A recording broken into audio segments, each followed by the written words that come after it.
Welcome back. Matt Lee joins us, and I think what everyone's been talking about for the past week are the flood warnings, the actual flooding that has happened. Yeah. We're talking about what you need to know for your home, but also just in case of a torrential downpour, because basements are susceptible to flooding. Yes. Even without flood warnings. That's right. And what we'll look at, I mean, we brought a few diagrams to talk about how the big O pipe works on the interior of the foundation, and also the different setup that they have on the exterior, because sometimes they pour into a sump pump hole, and then you'll walk into a house and somebody will say, why is there no sump pump hole in this house? And the way the system works in that system is that it's around the exterior and it goes out to the storm sewer. Does it matter the age of the home for this? No, it kind of fluctuates, really does, because now we're back doing sump pumps again, and then you know, it kind of goes off and on. I believe from what I've seen over the ages. Okay. You know, in the 70s there was some that did have it, and there's a house that I had built. I lived in was in the '63, and it didn't have one, so it's kind of back and forth, and I think it depends on the area. So we'll talk about how the big O pipe works around the house to try to prevent the water from actually seeping through the foundation and actually keeping it away from the house. And we'll look at the diagram that kind of shows how you keep the water away from the house and how that whole system works. So yeah, here it is. So the interior pipes that are below the actual floor in your basement, they'll actually pour directly into the sump pump hole, and then you will have to pump that out away from the house. And you'll see that the grading is working away from the house so that it will go away and down to the street and go down into the storm sewers. The exterior style is basically you have this gravel that is crushed stone, and it goes down into the O pipe and away from the house. This is the actual O pipe that works around your house. It's a perforated pipe, which means it's got a bunch of holes in it, and you can see closer here, it all feeds into either one, the storm sewer out at the road, or two, it'll feed into the sump pump hole. If you have this working around the house, this is the connection that works into the house and into the sump pump hole so that you can get that into a certain area and out and away.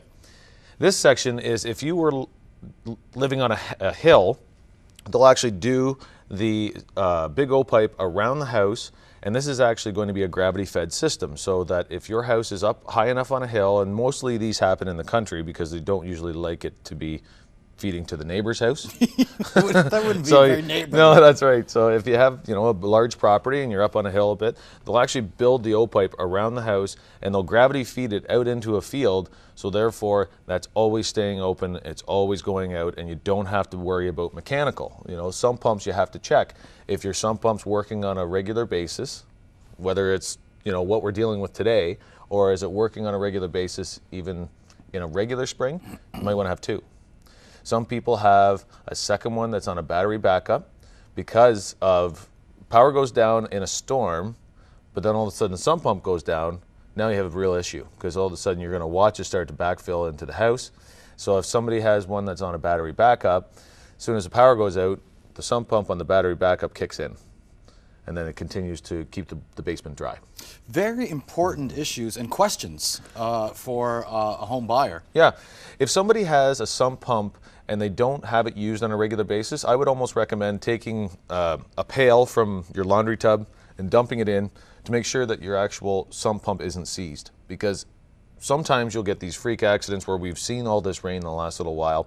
Something could happen in the middle of summer where it's completely dry, it hammers down on the ground and then kind of works its way into the, you know, the gravel beside the house.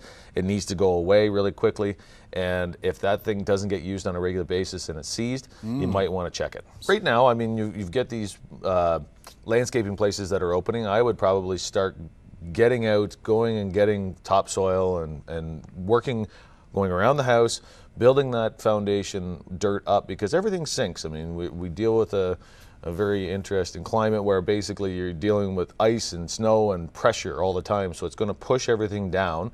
And I would probably build that back up, make sure those eaves troughs are away from the house, because the ground is saturated right now and you want that as far away from your house foundation as possible. Matt Lee, we thank you so much. Yeah, no problem. Thank you. Real estate tips brought to you by Matt Lee of Royal LePage.